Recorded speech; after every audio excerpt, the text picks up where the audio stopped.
Jack's a fucking engineer. He's an audio engineer. Are you doing glob to glob? Yeah, Are you doing glob to glob? doing the glob to glob. Let's fucking go. That's the best one. We can't do that though, I thought. No, they'll totally let you. They play like a 15-second ad on your video. So wait a second. So I have that song. Just let me put it in post. Steal our theme song. Okay, just let you put it in post. All right, cool. Welcome. What was that, boys? Welcome to the UPBL podcast. Featuring special guest host, Take 5. Oh yeah.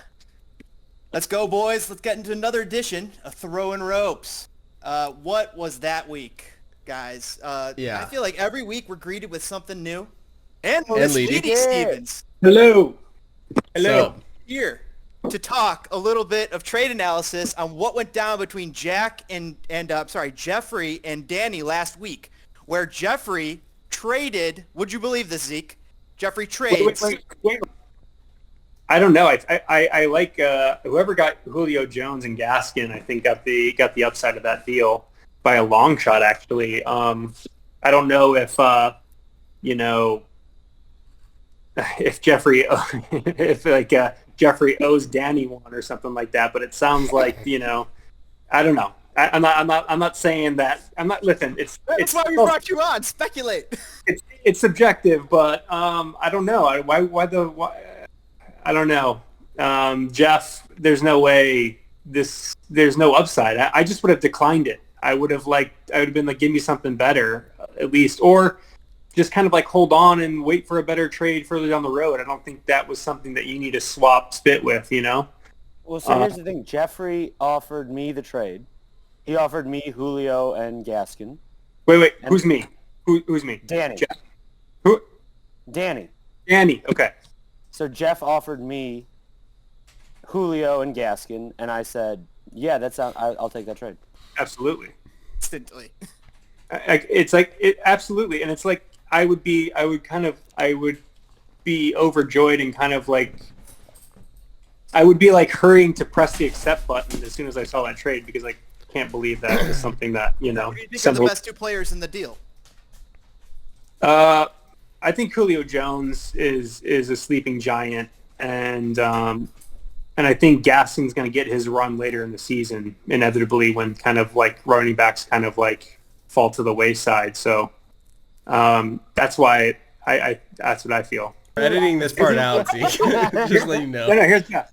Great father, good guy, bad manager. All right, with a deal like that, bro, you need to stick to being a good guy and a great father. Okay, that or just why don't you just give your friends the money before the season even starts, dude? You can't be making trades like. Woo! Wow. Last question. What do you think about the Bears next week starting Bofa?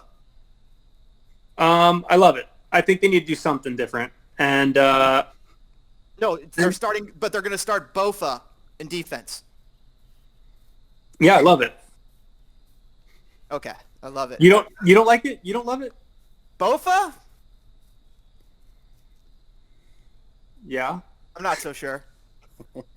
Well, look, listen, you were gung-ho about Fields, and look how that ended. Like, maybe it's a case of the opposite days, and just give him a chance, you know what I mean? Like, look, he understands the enormity of the game. He understands what's on the line, his career, his family, and everything. The dude's going to step up and rise to the occasion. He's part of the Monsters in the Midway. There's a big reputation defense.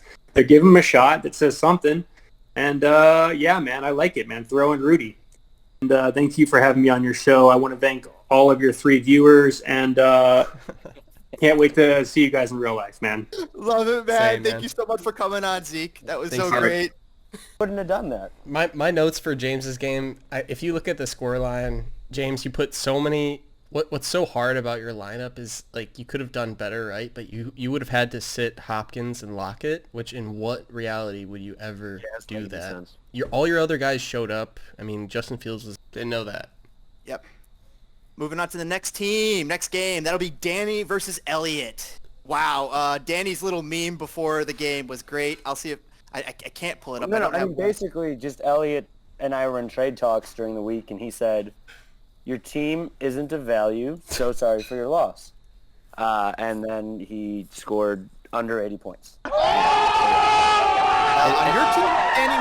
Oh, sorry, Jack. Go ahead. I just thought Danny and I were taking notes before the game, and we were actually talking about this during the game, but the scoreline is really, really hilarious for Danny. He's got one QB scoring 31 points, one QB scoring 37 and change. Dude, you only have 3 players scoring in double digits. And he's got 3 players under 10. My team. That's Yeah. nuts. And he still puts up numbers. Like, got imagine if his point. players actually did good. Moving on to the next game, Power Walkers versus Jack. Jeffrey with 110 to 132 from Jack. Jeffrey played Tyson Williams, which he traded for. He did not play Robbie Anderson. Robbie Anderson did not produce. His lowest producers of his team were Robbie Anderson and Tyson Williams. Yeah, dude, Jeff got unlucky with a couple, especially Tyson. I feel like, I mean, let's just take a look. If he puts in James Robinson, his third pick for Tyson, does he... I think he comes close. He loses by like 2 points. So then he has to make one better decision, or... Playing Leonard Fournette instead of Jalen Waddle. He did play Fortnite, but... Who the fuck is Jalen Waddle? I understand. Number what 2 this guy over out in Miami. Yeah, that's kind of Yeah. a harder... That's That's not a unforeseeable. no-brainer. I don't. It's yeah, not a no-brainer. Yeah. Okay, so, I mean, Jeff had a tough week. But I'll tell you what is a 0-3. no-brainer. I'll tell you what is a no-brainer. Leonard Fournette was going against the Rams defense. Yep. Were you really going to play a running back against the Rams? It's a tough decision, but let me tell you what Jeff did do correctly. I think he picked up the Browns, and let me check on my screen. What a play there. He That picked was a up Browns, great and I play. think that was the highest scoring defense of the week, honestly, and I did well too, but 30 points from his special teams. yeah, he picks him up for $5 just for this week against Chicago. I'm not going to call him a traitor, but And we got Austin versus Jay, Uncle Jay. Austin put up 105 points to Uncle Jay's 136. Dak Prescott, I thought he was going to have a heck of a game after that very first pass to CeeDee Lamb. I mean, they looked threw a up, little weak in the second half, you know? Just I thought he was going to throw 30 points, and he only put up 20. Yeah. Feel really good. still fine, but you know, halfway through Austin's playing his guys, I think he said something in chat like, "Oh, I didn't make the right decisions, you know, this week." And you know, going through it, I don't know if there's any way he could have won. You know, that was before Uncle Jay's players put up all his points. Of course, he has Mike Right. Williams and Cup and Stafford just dominating, and that's the triple stack for you. Or no, that's not the triple stack. Confusing the LA teams. But Jesus, Cup, Williams, Stafford. Oof. Uncle Jay's got Stevens Stafford is- and Cup. Uncle Jay's got one of the best. Oh, man, that's so ridiculous. That's a They're putting up, crazy double 60 stack. Points. They're putting 60 points a game. It's a crazy double stack. And he's got Lamar Jackson like as his solo QB at the top, so it's Awesome, too. Yeah, Yeah. Uncle Jay's got a very good team. Jeff, for Austin, his mistake playing J.D. McKissick over Jamal Williams. Jamal Williams has a role in that Detroit offense, and Right. he's clearly Austin's second best quarterback right now. I wouldn't call that a big mistake though. That's a roll of the dice. Yeah, it is. Well, I think I mean, McKissick had that crazy game. McKissick- Williams is the RB2 in Detroit. You know. And also, you also thought McKissick might have carved himself out a role with the Washington offense, Yeah. based Right. upon his performance last game. So but yeah, I don't think he based did off much last, wrong. He just got unlucky.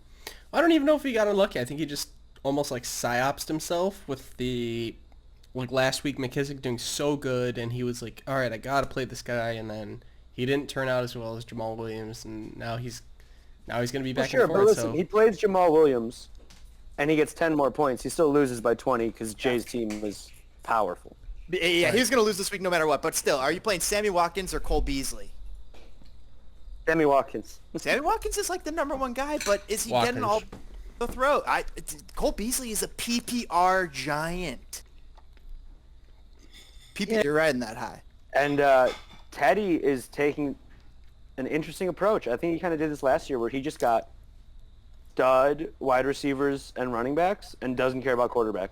Dude, he That just OP? has, yeah, that's exactly what he has. He is stud middle, but the buns of his burger are really poor. They're like White Castle quality, but the rest of it is like he's got stacks of just money, the best meat. Derrick Henry, Kareem Hunt, Devontae Adams, DK Metcalf, Mike Evans. which I And he think could turn. it gives him a higher ceiling than other teams, But he also a does lower have floor. Yeah, so he has a lower floor, so like he could bust really hard. Last year it Or was it worked out well week for one? him. Was it week 1 this year? He had the lowest score.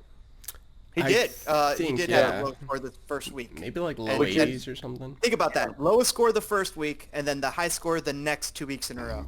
But that's because if you have 2 quarterbacks, you raise your floor. And if he doesn't, like Jack said, like he can shoot for the moon, but he can also fall pretty hard.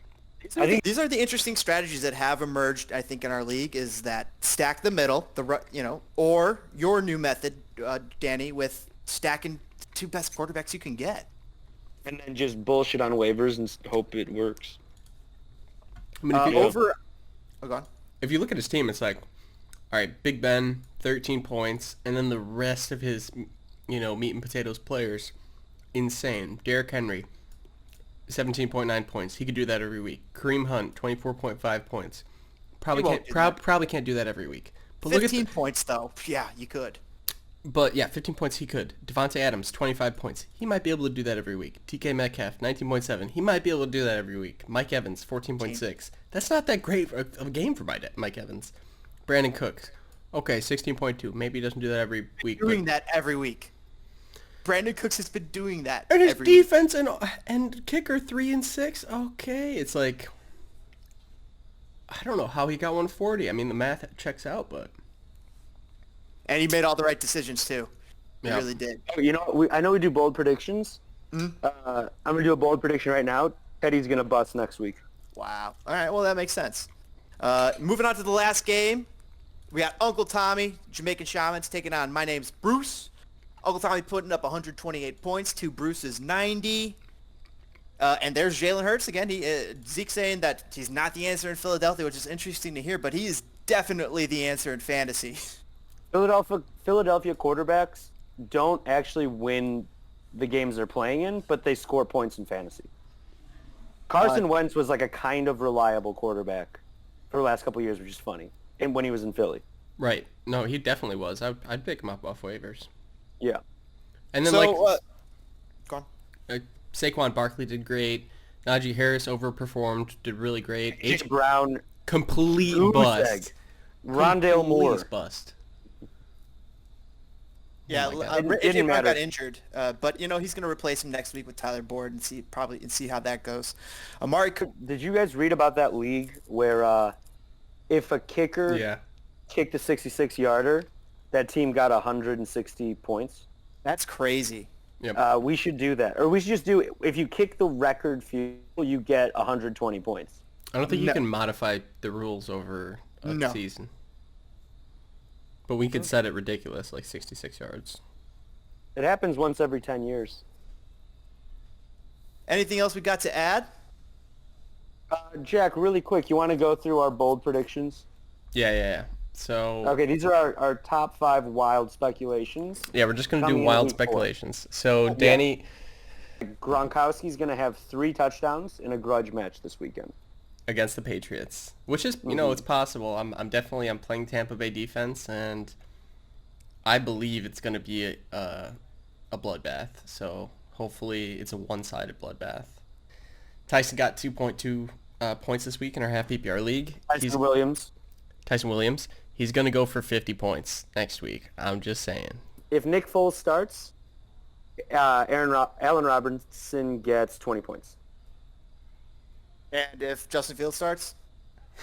Allen Robinson gets under 5 points. Negative points. So my final things here, just some interesting little league business. I thought this was crazy. Apparently, in the 2019 season, I started out 1-5, made 2 trades, and went on a 9-game winning streak. That's to insane. win James, every you said- season. yeah. And So last I year would was say- our first year of the Superflex, too. So Right. So I would say if you could replicate that this year with Fab, not saying you're going to go 1-5, but if you did, then I would think, dear God, this man is unstoppable. But I do think it does change the paradigm a little bit that we have Fab now. It does. It's I better. thought this was interesting to comment on our past champions. We had me win it in 2017 and 2019. Teddy won it in 2016 and 2020. I got Jimmy and Teddy as early favorites to win it. Look at that. They got the pedigree. UPBL History Nuggets, I thought this was interesting. 5 founding GMs out of the initial 10 remain, and that is Danny, Jeffrey, Elliot, James, and Teddy. In the next season, 2016, Uncle Jay and Tommy joined the league. The following season after that, in 2017, it was Uncle Jimmy who joined the league. Of course, we had people exiting the league, but they shall not be named. In 2019, the league was expanded to 12 teams, bringing on Jack and Uncle Tommy. And then last year, Austin joined the league. And this year, Bruce has joined the league, and that's how we got our 12 players. I thought that was interesting to go over. And this was crazy, guys. This little walk down memory lane. 2015 first overall pick, A.J. Brown. Adrian Peterson. Oh, okay. Adrian Peterson by Dane. In 2016, Dane had the first overall pick again, and he picked Antonio Brown. Now get this, Antonio Brown in that previous season was picked 3rd overall. It was just like all Antonio Brown. It was nuts. For like 3 seasons. So 2015, Antonio Brown goes 3rd. In 2016, Antonio Brown goes 1st in our league. In 2017, Antonio Brown goes 1st again. In 2018, Todd Gurley II was the first overall pick, and he is now retired at age 27. NFL stands for not for long. And in that same season, Antonio Brown went 5th overall. In 2019, Saquon Barkley was the first pick. I believe Danny remembers that. And Antonio Brown went 22nd overall that season. Last year, Antonio Brown went undrafted, and he was picked up by 2 teams, but Jack and I, and we both dropped him. He was not on any team to end the season. Christian McCaffrey went 1st overall in last season. And in this season, Christian McCaffrey went 1st overall again. But this time, Antonio Brown went 94th overall to Austin, and he's looking like a great little sleeper pick, Antonio Brown. Definitely. This guy just does not stop. It's kind of crazy. Some players just like have that, like Tom Brady. They're still going. Dude, Brown looks good, though. He's just got to control himself. But then you got Todd Gurley, who was a 1st overall pick for everybody, and he's retired from the league. It's just, the NFL is so insane. Agreed. That's all I got there for you boys. I thought that was an interesting little like walk down memory lane there. Yep. I have can I say 2 more things? One, I actually thought the trade with Jeffrey was pretty fair when I hit accept, and I still do, despite what Zeke says. And second, we miss our other co-host today, Tommy. He said he's actually flying out, I think, to Cincinnati. Yep. To interview Joe Burrow about, he said something about hemorrhoids. Something about hemorrhoids. Yep. Yeah, but he's going to have a Joe Burrow interview with us. In the can next week. Yep. Here on Throwing Ropes. Thank you guys, Take 5, for joining us. Woo! What a show. Great show. What a nice little surprise there that we had. And thank you, everybody, for joining us. Smash that like button. Subscribe for more Throwing Ropes. And we will catch you on the other side of the line. Peace. Peace. Bye.